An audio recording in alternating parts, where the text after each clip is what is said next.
Андан кийин вала тaqrabu zina деген Аллах Таала дагы бир нерсеге ишара кылып, силер эч качан зинага жакын жолобогула, fa innahu kana fahishatan wa sa'a sabila dedi.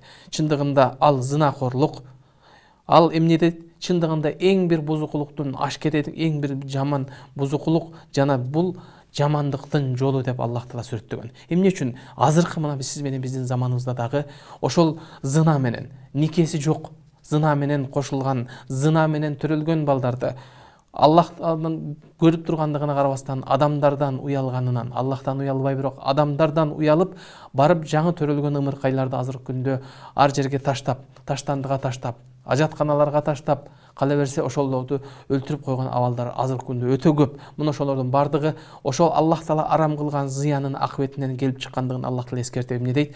Вала тaqrabu zina, силер зинакорлукка жакын жолобогула деген. Аллах Таала бузукулук ал кылгандан кийин ал баланы таштабаш керек эле, ал баланы андай кылбаш керек эле, мындай кылбаш керек эле дегенден мурун ошол бузукулуктун, ошол жаман нерсенин эшигин Аллах Таала алдын ала жаап, ал жамандыкка алдын ала даярдык көрүү жөнүндө Аллах Таала катуу эскерткен.